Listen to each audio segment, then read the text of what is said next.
Hey y'all, it's a beautiful day in the Ozarks. I'm here in my local flavor kitchen in beautiful Branson, Missouri, and today we're gonna make some pork flat iron steaks. I got these from my food guy, Eddie, who works at Cisco. He brought me these samples, and so these are Butcher's Block prime pork flat iron steaks, and we're gonna try to make a little meal with them. So here we go. First thing I'm going to do, I got these new potatoes at the farmer's market, so I've washed them off really good, and I'm just going to cut those up into like little quarters and then put them in this pan right here, and I'm going to start them boiling. Get these all quartered up, and then we're going to make us some yummy, creamy mashed potatoes to go with our pork steak. I just put water right over the top of these, and then we're going to put them on the stove on high. All right, I'm going to open these up and see what this is all about. What we're gonna do is we're gonna cut this up, okay? Let's just cut this in maybe little strips or little chunks. That's what we're gonna do. Let's just cut it in some strips. Just like that. Let's do bite size. All right, got a little buttermilk in this bowl, and I'm gonna just transfer these over and let them soak. Just like that. We're just gonna set those aside. For our breading, we're gonna use just plain flour, and then I'm gonna put some coarse black pepper and some salt in here. Probably a couple of teaspoons each. And then I'm gonna put a little bit of garlic powder in there, okay? And then give it a mix. Just about a cup of vegetable oil and a half a stick of butter. Butter makes everything better. Get this hot, and then we'll get going. I have my oil and butter good and hot. I'm gonna get a glove on, use a glove. And I've got my electric skillet turned up to right about 350 degrees. So I'm gonna take my flat iron steak and put it into my flour mixture here and just coat it really good. I was gonna use my batter that we use here at the restaurant. I was going to use that, but I've decided to go a different route because I think I'm going to make a sauce for this. I'm going to get all Food Networky. I'm going to try to be fancy today. So we'll see how this goes. The grandma test, and there it kind of, see how it just kind of comes right back at you when you put that flour in there. It'll jump back up at you. That means it's good and hot, and so that's going to get a good scald on our pork bites here. So I'm going to go ahead and just drop those in and get those cooking. All right, I'm going to cook these for about 3 to 4 minutes, and then I'm going to flip them over. Give them a good crust on there, okay? I'm not sure if I'll use all this whole lemon juice, but I'm going to go ahead and squeeze the whole thing. All right, let's give them a little flipperoo. Looks good, smells good. That's cooking. I'm gonna grate this Granny Smith apple, and I'm gonna do it on the fine side. And I have this little grater that has a holder in it, so you just do it like that, and then you just grate it, and it goes right into the container there. So I'm gonna do it on the real fine side like that. I've already washed my apple off really good. Our pork chop bites are looking good, so I'm going to take those out for a second. Put them in here. And they've got a really good crust on them, so I'm going to put them in this little, look at that. Ooh, yeah, love it. These out, and I'm going to pop these into the oven just so they'll kind of continue to cook a little bit. Make sure they are done, because we don't want to mess around with pork. Don't want to get the worms. Although I swear that Victoria's Secret is a tapeworm. All right, we're gonna put this in the oven at 350 and just set it in there until we're done with all of this. And I think they'll be perfect, I think. Looks like about a cup of oil. So I'm gonna drain a little bit of this off.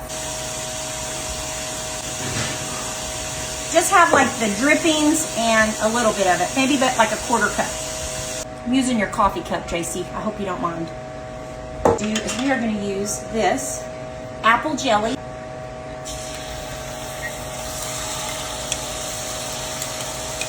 Put it in here. Give that a stir and get it good and melted. Now we're gonna put our lemon juice in. Let's do half of it. So half of a lemon. Let's do some honey.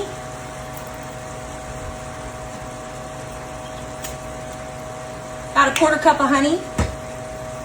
And now I've got my apple. I didn't grate the whole thing, as you can see. Let's see what we've got here. We'll do these. And then let's pop this out. See what we've got. So I'm gonna say that's probably about half a cup of an apple. Grated apple, juice and all. Thickening up pretty good, but I think I'm gonna go ahead and do a little bit of cornstarch. So I'm gonna get a little bit of cornstarch. We'll do like a couple of heaping teaspoons of cornstarch. I'm gonna put a little bit of hot water and get that dissolved. Just like that. Cornstarch and hot water, and just give it a good stir. So I'm wanting this not like a gravy, kind of more like a glaze, but not like real thin. So I'm gonna turn this down, and we're just gonna let this cook, and then I'm gonna go check on my potatoes, and we're gonna get those. Our potatoes are nice and tender, so I'm gonna go drain these, and then we're gonna make some mashed potatoes. Okay, here we go. We've got our potatoes are nice and tender.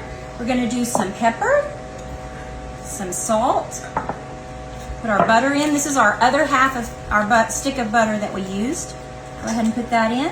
Gonna use some of this roasted garlic, which I love this stuff.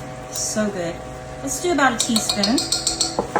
And then we're gonna use this. You can use heavy cream, or, you know, I'm a new fan favorite of this. This is Mexican cream. So you get this over by the cheeses in the grocery store, and I love this stuff. And I'm gonna put a little bit of that in. Probably about a cup. And we are gonna make these potatoes with love. Get your potato masher out. Get your potato masher out and mash away. Taste. Perfect. My gosh, look at this sauce. Perfect. That is perfect. All right, let me turn this off. And now I'm gonna grab my flat iron steak. Okay, let's plate it up.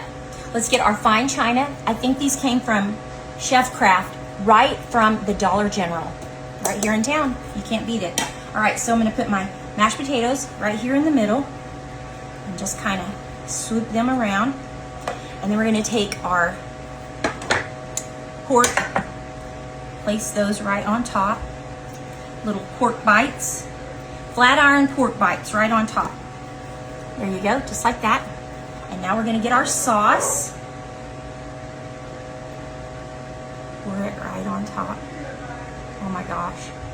It looks so good, y'all. Look at that. All right, let's do a little bit of parsley. And then also, you do not have to do this, but I was thinking, this is just me because I'm kind of weird. I'm thinking that this stuff right here, creamy gorgonzola cheese, I think that this would pair very well with this. Just my opinion. You don't have to do the cheese, but I'm just gonna do a few of these little gorgonzola cheese crumbles right on top. All right. What in the Bobby Flay is going on? Doesn't that look beautiful, y'all? Oh my gosh. I'm so proud of myself. Okay, let's give it a try. If you're not a big gorgonzola fan, you probably don't want to put this on here, but I just thought it would kind of pair well with it. All right. I'm gonna get it all. Get a bite of all of it. The taters, the pork, and the cheese. Gall dang, that's good. Y'all, look at that pork. Crispy on the outside, juicy and tender on the inside. This is so good. So go find you some flat iron pork or pork chops or whatever you can find. My favorite place here in Branson is Price Chopper right down the street. Oh, that's good. That's beautiful. That is a beautiful dish. So good. I think you guys are gonna like it. Go make it. You're gonna love it. So good. Food Network, call me. Maybe they have a air conditioning in the Food Network studios. Oh, it is hot down here.